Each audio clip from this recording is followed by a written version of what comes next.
Hello and welcome to another mindful moment. I'm Justin Epstein, author of the top-selling book Super You and minister of the Unity Center of New York City. Today I want to talk about the third component of relaxed concentration, or the third skill to develop. We've talked about the importance of awareness, that as you put non-judgmental awareness on something, then you allow self to learn through you and to make changes for the better. And then we talked about choice, the importance of you make a choice as to where you're going to focus, what outcome you're moving in the direction of. And then third, all of these are part of a triangle. They all support each other. And so the third skill is trust. Trusting self to, trusting the infinite potential that's inside of you to express through you to tap into your greater potential and capacity, to do whatever it is that you want to do better. Jesus, the Christ, talked about it is not I, but the Father within who does the work. The yogi sages talk about God being the doer, doing it through you. Here we're talking about self two. Self one, the ego that doubts, the ego that gets frustrated, the ego that wants to tell you how to do it and how it should be done and the right way to do it. And we're saying trusting self two, trusting your innate capacity to express through you.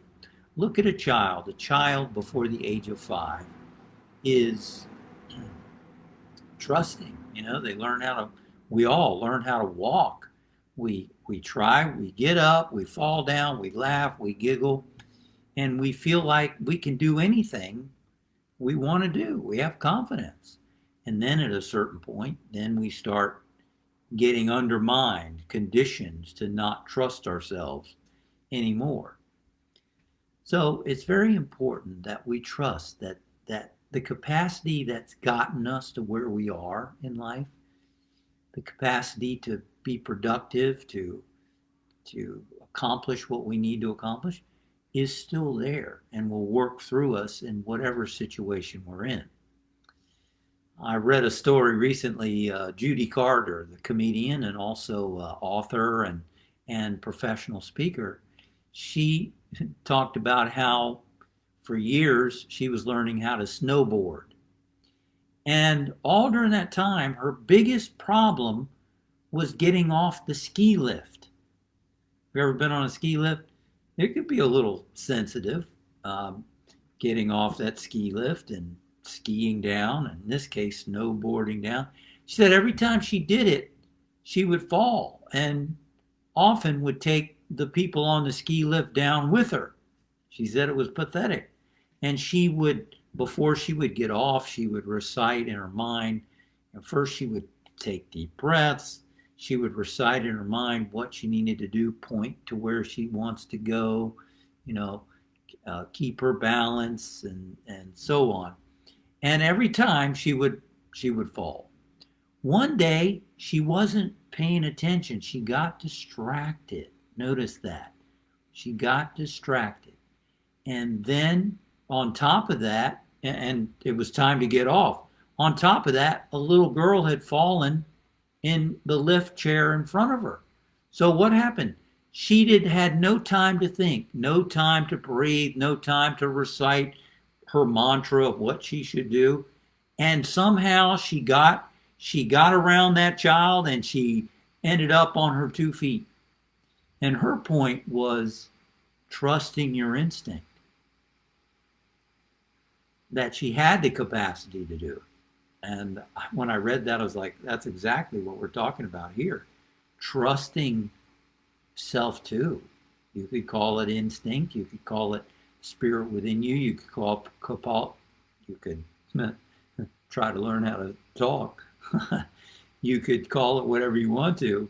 But that's what happened. You see, before her ego, her self one, wanted to tell her this is what you do, blah, blah, blah, and she couldn't do it. Finally, all that was distracted and her true potential came out.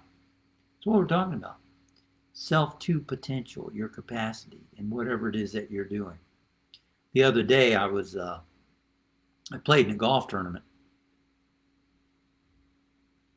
and on the front nine, I wasn't scoring very well, you know, and I realized I had gotten a lesson just 6 days before. And that's, it's not great to play in a tournament so soon after a lesson. And I pretty much changed major parts of my swing. And on my practice swing, I would work on the key that I was learning. And then during the swing, I would try to do it. Well, that was fine on a casual round, but in tournament competition, it didn't go so well. It didn't work so well because the adrenaline was high, the pressure was there, putting your score up and all that kind of stuff for everybody to see. That's all part of self one that gets concerned about that stuff. And so then I decided, I wasn't really trusting my capacity. I wasn't trusting self two. I wasn't trusting whatever name you want to give that. And so for the rest of the day, I just trusted. I quit trying to do what I had just learned and played much better. It's the same kind of thing. Trusting your capacity. And so I'd like you to consider a part of your life where maybe you need to trust yourself more, your instinct more, your capacity more. And I can't think of a more worthy thing than to learn how to trust self too, learn how to trust the infinite intelligence that's within us and working through us. Is there any greater purpose? I can't think of a better thing to learn to do when I'm playing golf, for instance, or in any area, to just learn to trust that capacity. Now that's oversimplifying it. There's more to it. We've talked about awareness. We've talked about choice. All these videos I've done on the inner game are all related to each other. But ultimately, we've got to trust our capacity. And Emerson said self-trust was key, very important, the key to everything else. So that's our mindful moment for today. I hope you found that helpful, and I hope you find that helpful. Thanks for tuning in with me today. If you have any thoughts about that, please put them in the comment section below. It'd be great to hear your thoughts on that. I've been getting some interesting sharing about these videos, and it's great to hear. So I hope to see you next time for another mindful moment. Thank you for joining me for a mindful moment. Remember to subscribe to my channel for more mindful moments as they go live. Click above for a list of previous mindful moments to enjoy on your own time, anytime.